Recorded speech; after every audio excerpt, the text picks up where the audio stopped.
Nós já estamos encerrando o nosso culto.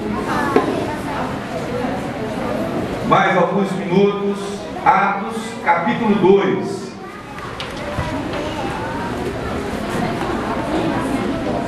Gostaria também que você observasse quem está ao seu lado, que não dispõe da palavra de Deus, de sorte que você pudesse estar colaborando, cooperando, e todos nós, nessa noite, pudéssemos acompanhar essa leitura.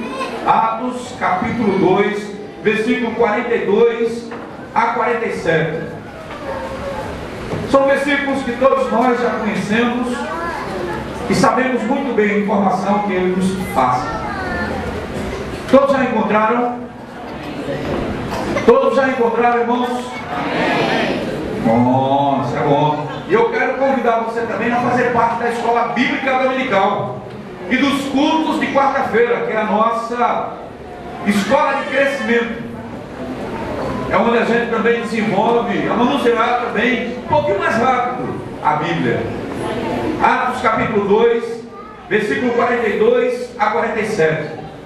E encontramos assim: e perseveravam na doutrina dos apóstolos, na comunhão, no partir do pão e nas orações.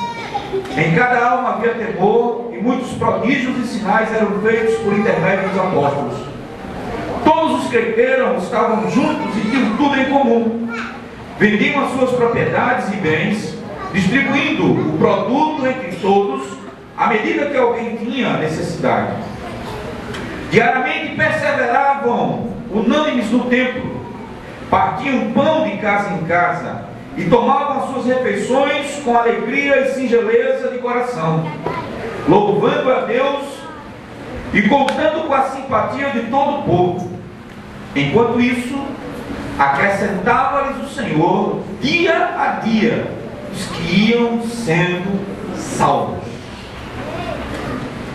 O Senhor acrescentava dia a dia os que iam sendo salvos. Fechemos nossos olhos nesse instante, irmãos. Não gostaria de ver mais nenhuma movimentação. Vamos cessar toda a conversa. Senhor nosso Deus, nós te louvamos, ó Pai, por esse momento especial que nos concedeste, de podermos celebrar nessa noite um culto de adoração a Ti, sem nos esquecermos, ó Deus, da responsabilidade pessoal de cada um de nós que compõe a Tua igreja, que compõe o Teu povo. Somos gratos a Ti, ó Pai, por quem enviaste o Teu Filho amado a vir a este mundo e derramar o Seu sangue na cruz do Calvário, pendurado naquele madeiro.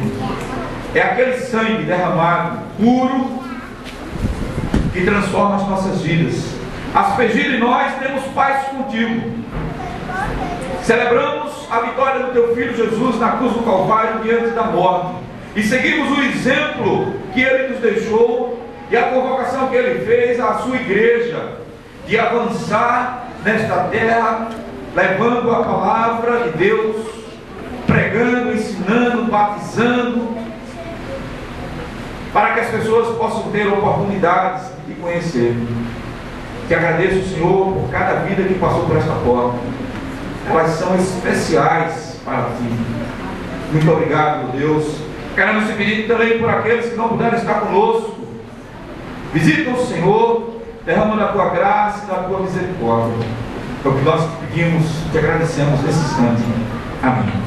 Podem sentar, irmãos. O livro de Atos conta a história da igreja. Mas a parte, após a descida do Espírito Santo, que aconteceu lá em Pentecostes, no dia de Pentecostes, não é? E Atos 2, é onde nós lemos esses versículos, é um marco do Novo Testamento.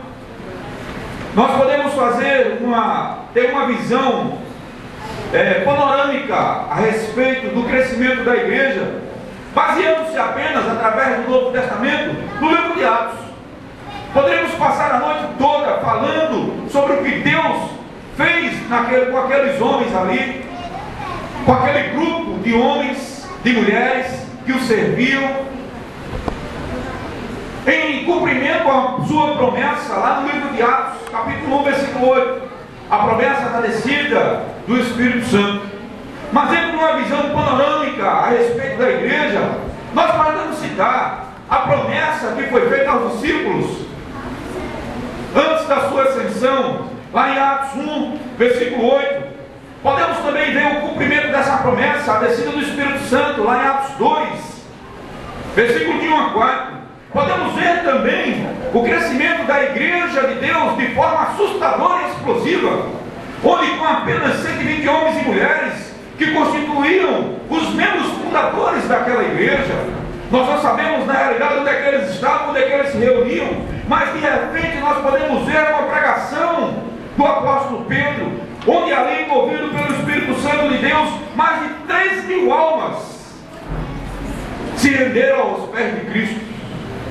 E nós vemos o crescimento de uma igreja, e toda essa situação trouxe um resultado: uma igreja que